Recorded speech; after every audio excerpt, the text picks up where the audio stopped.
Shalom. Bapak Ibu yang Tuhan Yesus kasihi, kita akan merenungkan kebenaran firman Tuhan. Namun sebelumnya kita berdoa memohon bimbingan Roh Kudus. Kita berdoa. Tuhan Yesus, kami mengucap syukur atas anugerah kasih-Mu yang menyertai dan kami terima hingga pagi hari ini. Sebelum melakukan tugas aktivitas, kami akan merenungkan kebenaran firman-Mu. Olehnya kami memohon anugerahkan kami Roh-Mu, menyertai, mengurapi dan memampukan kami untuk mempedomani firman-Mu dalam kehidupan kami. Terima kasih ya Tuhan, berfirman-Lah, kami siap mendengarnya. Amin. Mazmur 101 ayat 2. Aku hendak memperhatikan hidup yang tidak bercela. Bilakah Engkau datang kepadaku? Aku hendak hidup dalam ketulusan hatiku di dalam rumahku.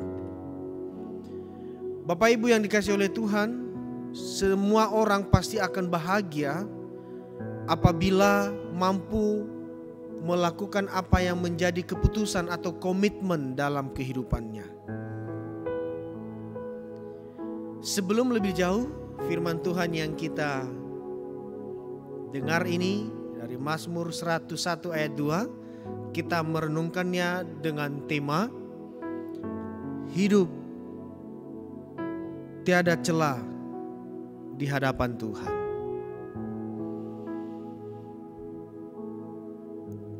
Bapak Ibu yang dikasihi oleh Tuhan, betul tentunya, atau mungkin kita tidak merasa bahagia apabila komitmen kita tidak mampu kita lakukan dalam hidup. Saya percaya semua orang, bahkan bukan saja anak-anak Tuhan, bahwa orang yang berkomitmen dalam hidupnya lalu mampu melakukan itu, meraihnya, dia pasti akan bahagia. Oleh karena itu, kiranya komitmen saya dan saudara adalah memegang teguh untuk hidup tiada celah di hadapan Tuhan. Tetapi itu kelihatannya menarik, indah didengar. Tapi pertanyaannya, betulkah setiap orang mampu untuk hidup tiada bercelah di hadapan Tuhan? Sempurnakah manusia di bumi? Bapak Ibu yang dikasihi oleh Tuhan, mungkin pertanyaan itu membawa kita untuk menjadi pesimis. Tetapi firman Tuhan yang kita baca adalah nazar dari seorang Daud. Pertanyaannya, apakah dia mampu melakukan itu? Jawabannya ya. Karena endingnya bahwa Tuhan berkenan atasnya. Sehingga Bapak Ibu yang Tuhan Yesus kasihi, bukan tiada mungkin untuk kita mampu hidup tiada celah di hadapan Tuhan. Sepanjang saya dan saudara berpegang teguh kepada firman-Nya, senantiasa mengarahkan hidup di hadapan Tuhan, selalu bertanya dan bertanya, mengawas diri dalam setiap perbuatan, tindakan, ucapan, pasti kita mampu. Sepanjang saya dan saudara mampu menguasai diri untuk mengatakan cukup terhadap sesuatu hal, untuk mengatakan cukup bagiku, atau saya sudah bisa menikmati apa yang ada, kita pasti mampu. Pertanyaannya atau persoalannya ialah ketika kita bahkan bersama dengan keluarga. Di ayat ini firman Tuhan mengatakan bahwa aku hendak hidup dalam ketulusan hatiku di dalam rumahku. Kenapa Daud mengatakan demikian?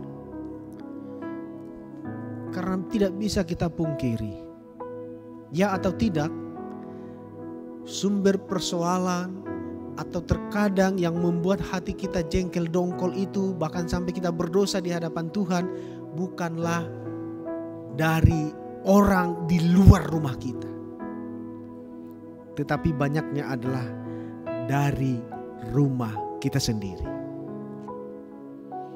Yang membuat kita jengkel dongkol, bahkan mungkin bersungut-sungut dalam hidup ini, bukanlah orang luar yang bertemu dengan kita. Banyaknya ialah dari orang yang ada di sekitar kita. Itu sebabnya Daud mengatakan bahwa aku akan hidup dalam ketulusan hatiku di dalam rumahku. Dengan kata lain, dia akan hidup tiada celah di hadapan Tuhan dimulai dari rumahnya.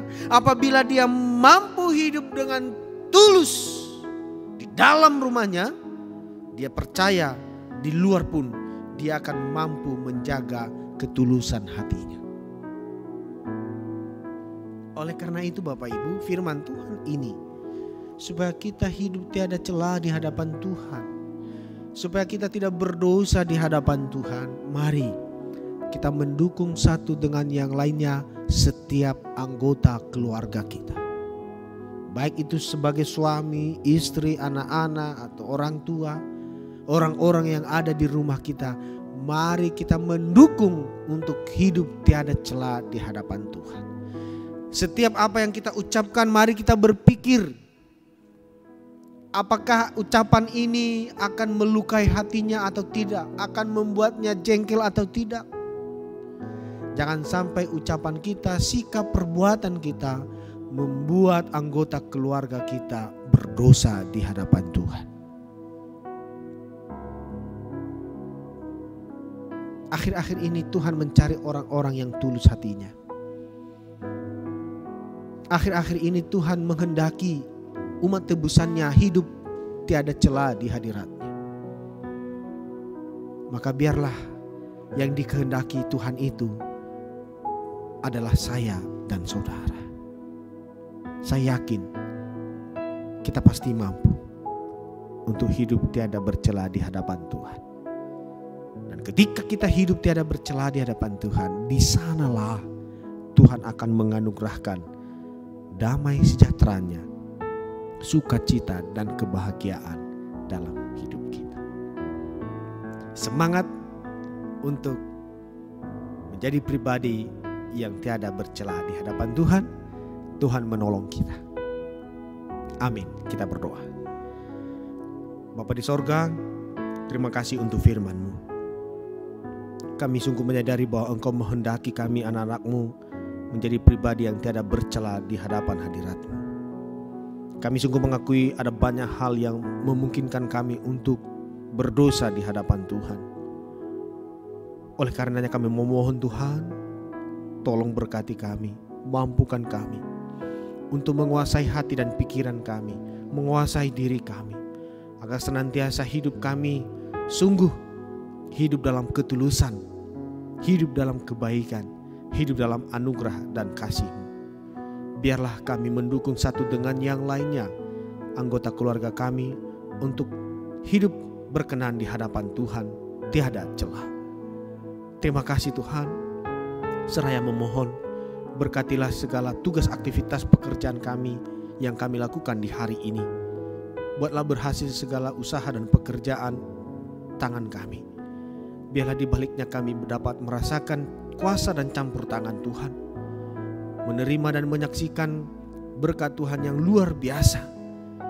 Dan itu sungguh menjadi kesaksian bagi kami tentang anugerah dan kebaikan Tuhan, sehingga bahkan banyak orang yang dapat merasakan cinta kasih-Mu. Terima kasih Tuhan, sembuhkan segala sakit penyakit kami.